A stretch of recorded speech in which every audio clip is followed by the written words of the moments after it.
अस्सलामुअलैकुम स्टूडेंट्स, आज हम पढ़ेंगे न्यूक्लियस के बारे में। ओके, सबसे पहले स्ट्रक्चर देखते हैं न्यूक्लियस में। न्यूक्लियस के में जो देखिए जो डार्क पार्ट जो हो रहा है वो क्या कहलाता है, न्यूक्लियोलस। एंड उसके अंदर जो लिक्विड फिल होता है न्यूक्लियस के अंदर उसको कहा जाता है न्यूक्लियोप्लाज्म। एंड उसमें थ्रेड लाइक जो स्ट्रक्चर होता है उसे कहते हैं क्रोमेटिन। एंड जो स्पोर्स होते हैं बीच बीच में गैप होते हैं उन्हें कहा जाता है nuclear pores. Okay, now start. It is called the brain of the cell as it control all the activities of cell। इसे सेल का ब्रेन भी कहा जाता है। क्यों कहा जाता है? क्योंकि ये कंट्रोल करता है सेल की जितनी भी एक्टिविटी होती है। कौन कंट्रोल करता है? न्यूक्लियस कंट्रोल करता है। कंपोजिशन ऑफ न्यूक्लियस, न्यूक्लियस में क्या क्या कंपोज होता है अब हम वो पढ़ेंगे। The nucleus has a double layer covering called nuclear membrane. Nucleus की जो होती है वो डबल लेयर कवरिंग होती है, मीन्स इस पर 2 लेयर्स होती हैं जिसको कहा जाता है nuclear membrane. The nuclear membrane has pores which allow the transfer of material from inside the nucleus to the cytoplasm। Nuclear membrane में पोर्स होते हैं, हमने आपको दिखाया भी था स्ट्रक्चर में। इनमें जो बीच में पोर्स होते हैं जिन्हें न्यूक्लियर पोर्स कहा जाता है, वो क्या है में हेल्प करते हैं, वो ट्रांसफ़र में हेल्प करते हैं मटेरियल का जो कि साइटोप्लाज्म और न्यूक्लियस के बीच में होता है। इनके बीच में जो मटेरियल का ट्रांसफ़र होता है उसमें हेल्प करते हैं। कौन करता है? Nuclear pores. The nucleus contain chromosome which are visible are rod shape structure only when the cell is about to divide। Nucleus में जो होता है क्रोमोसोम्स पाए जाते हैं जो कि विजिबल हो जाते हैं, रोड लाइक स्ट्रक्चर होता है। कब होते हैं ये? जब सिर्फ ये डिवाइडेशन का प्रोसेस होता है तब ये विजिबल हो जाते हैं। अब हम पढ़ेंगे फंक्शन ऑफ क्रोमोसोम। ये जो क्रोमोसोम हैं इनके फंक्शन क्या होता है। Chromosomes contain information for the inheritance of feature from parents to next generation in the form of DNA, deoxyribonucleic acid molecules। Chromosome क्या करता है? इसके अंदर एक इनहेरिटेंस फीचर होता है जो कि क्या बताता है कि पेरेंट्स के जो करेक्टर होते हैं वो एक जनरेशन से दूसरी जनरेशन में लेकर जाता है। किसकी फॉर्म में?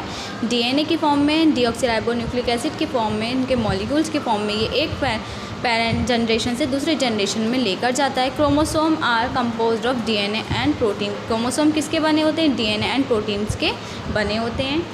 DNA molecule contain the information necessary for constructing and organising cell. DNA molecule जो होता है इनमें इंफॉर्मेशन पाई जाती है, ज़रूरी इंफॉर्मेशन पाई जाती है जो किससे कंस्ट्रक्ट करना है और किस ऑर्गेनिज्म की सेल्स में होता है। Function segments of DNA are called jeans.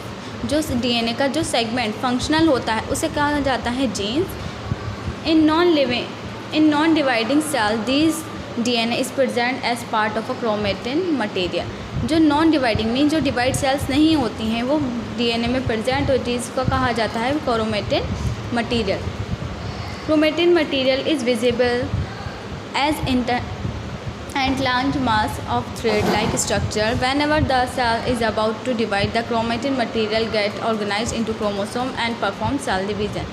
क्या होता है? क्रोमेटिन मटेरियल कब आता है, कब विजिबल होता है? ये एक थ्रेड लाइक स्ट्रक्चर होता है जो जब डिवीज़न स्टार्ट होता है तब वो हमें शो होने लगता है।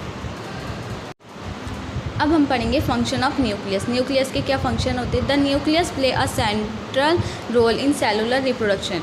सेंट्रल रोल रिप्रोडक्शन के में प्ले करता है nucleus. It is the process by which a single cell divide and form 2 new cells. इसमें क्या होता है? एक सिंगल सेल डिवाइड होकर 2 न्यू सेल्स का फॉर्मेशन करती हैं, 2 नई सेलें बनाती हैं। It also play a critical part along with the environment in determining the way the cell will develop and what form it will exhibit at maturity by directing the chemical activity the cell। ये एक important play भी करता है, एक role play करता है। इसमें क्या करता है? ये बाहर के इन्वायरमेंट को देखता है और किस टाइप के उसको कहाँ पर वो अच्छे से रह सकता है, कहाँ पर अच्छे से मैच्योर हो सकता है, केमिकल एक्टिविटी के द्वारा ये डायरेक्शन भी सेल्स को बताता है। न्यूक्लियोइड। न्यूक्लियोइड क्या होता है? इन सम ऑर्गेनिज्म, कुछ ऑर्गेनिज्म जैसे कि बैक्टीरिया है, इसमें क्या होता है? न्यूक्लियर मेम्ब्रेन नहीं पाई जाती। The region of the cell में be properly defined due to the absence of nuclear membrane. इसमें न्यूक्लियर मेम्ब्रेन नहीं पाई जाती इसलिए इसको थोड़ा सा अलग नेम दे दिया गया है। Such as undefined nuclear region containing only nucleic acid is called nucleoid. जिसमें सिर्फ न्यूक्लिक एसिड ही पाया जाता है, ऐसे न्यूक्लियर को कहा जाता है न्यूक्लियोइड।